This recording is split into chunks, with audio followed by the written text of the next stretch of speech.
I've lived in Maine most of my life. You get used to the quiet, the kind of quiet that hums behind your ears if you sit in it long enough.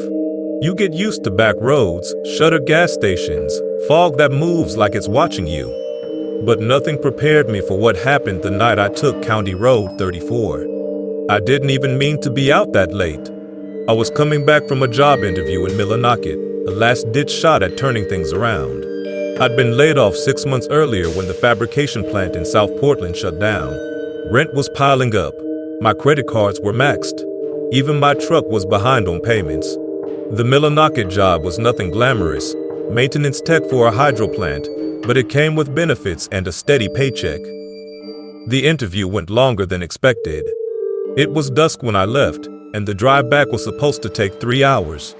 I figured I'd stop for coffee somewhere along the way, put on a podcast, maybe grab a burger from the Irving in Newport. I never made it to Newport. Somewhere past a turn near a crumbling church, my GPS glitched. It rerouted me, said it found a shorter path. The voice, normally calm and digital, stuttered weirdly. In 1.2 miles, turn right on County Road 34, 34, 34. I frowned, but the road was there, narrow, cracked, marked with a faded wooden sign. CORD 34. I took it, thinking I'd save a few minutes and maybe discover a scenic back way. The first thing I noticed was how fast the cell signal dropped.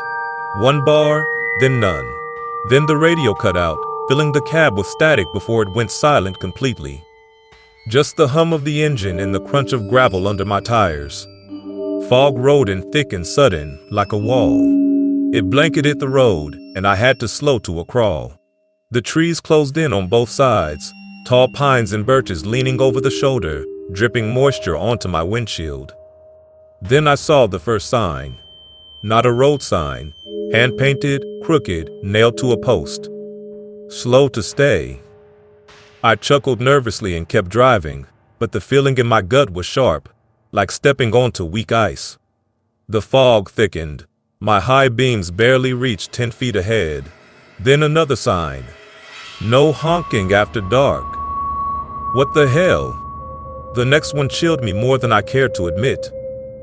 Do not pick her up. I didn't have time to react because when I rounded the next bend, she was there. A woman, no, a girl, standing in the middle of the road. She wore a pale, soaked dress that clung to her like skin. Her hair was long and black and draped across her face like seaweed. She didn't move, just stood there, barefoot on the wet gravel, arms limp at her sides. I hit the brakes so hard my seatbelt bruised my collarbone. The truck skidded a few feet and stopped maybe 20 feet from her. Then she smiled. It wasn't a normal smile. It was too wide, lips stretched thin, the corners curled up like they'd been pinned there. And then she took a step forward. I threw the truck in reverse. The tires spun and caught. I backed up fast, too fast, and nearly hit a tree. She didn't follow. But when I looked forward again, she was there. Same spot, same smile. Closer. I gripped the wheel so hard my knuckles ached. My breath fogged the windshield, and I realized the air inside the cab had gotten colder. My hands were shaking, my teeth chattered. Then the engine sputtered. The dashboard lights flickered. The RPM needle jumped erratically. I floored it anyway. Swerved around her, narrowly missing her outstretched hand. I didn't look back. I just drove. The road twisted endlessly. More signs appeared, crooked, rusted, or etched directly into tree bark. Turn back. She knows you. The mirror lies. Then, headlights in the distance. I felt relief flood my chest. Another car. I flashed my brights. The other vehicle didn't respond. As we got closer, I realized something was wrong. There was no driver. It was a 70s Buick, dragging a shredded tire, sparks spitting from the rim. Its chrome fender was caked in dirt and something darker. The windshield was cracked, spiderwebbed so badly I couldn't see inside, but as it passed, the interior lit up from my high beams. She was inside, in the passenger seat, leaning against the window. Her hand smeared the foggy glass in slow circles. Her head turned, following me, though the car didn't slow down. The Buick coasted through the fog like it was underwater, silent except for the dragging tire. Then it vanished into the mist, taillights fading like fireflies. I swerved again. My truck hit something, a stump maybe, and the whole cab jumped. I tasted blood. The rearview mirror swung loose and cracked against the glass. I didn't stop. I couldn't. Time twisted after that. My watch stopped ticking. The road stretched on longer than it should have. Every turn looked the same. Every tree familiar. I passed the same overturned garbage can 3 times. My fuel gauge barely moved. Then came the flashing lights. That's the end of part 1. Ready for part 2? Red and blue pulsing through the fog behind me. Relief, sudden and sharp, flooded my chest. I pulled over, trembling. The cruiser stopped just behind me. A long pause. No doors opened. Then a knock at my window. I jumped. A trooper in a wide-brimmed hat stood outside, face hidden by shadows. "License and registration?" he asked, voice flat and oddly muffled, like it was coming through a speaker.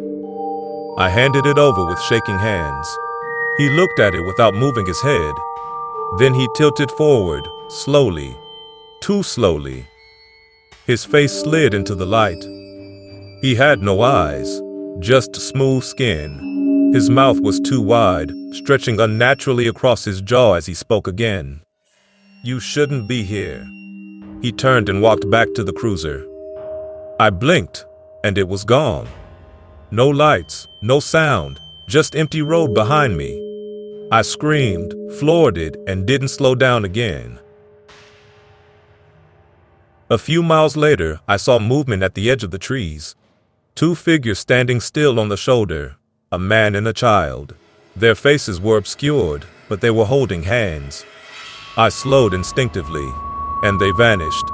When I looked in the rearview mirror, they were standing in the middle of the road, staring at me.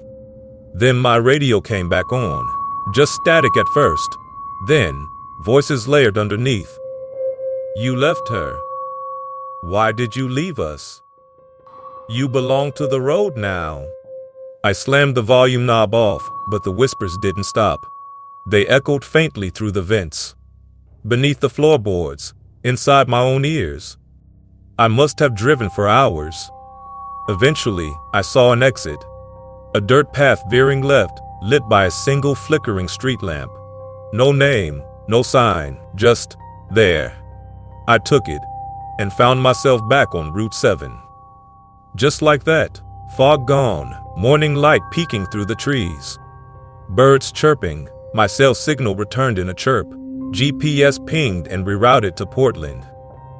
I pulled into a Shell station and sat there for 20 minutes before I could even open the door. My legs felt like rubber. My shirt was soaked with sweat. The attendant, a man maybe in his 60s with thick glasses and a Red Sox cap, came out to check on me. "Long night?" he asked. I nodded, barely able to speak.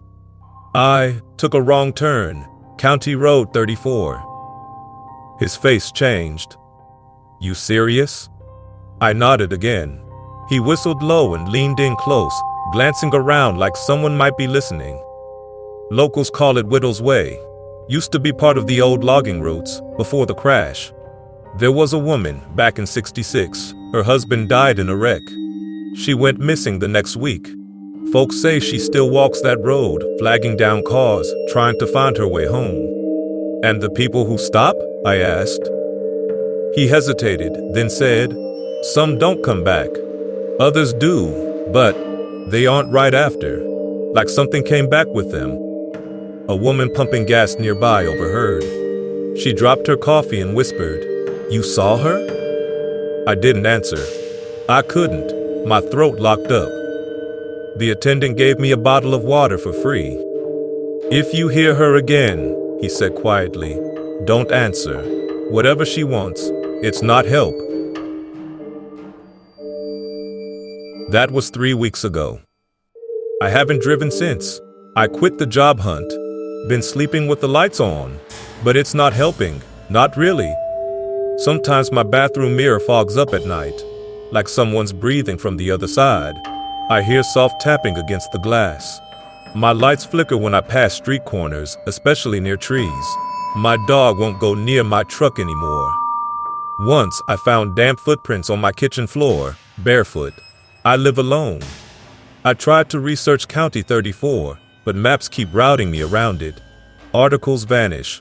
A thread I found on an old message board about phantom routes disappeared before I could screenshot it.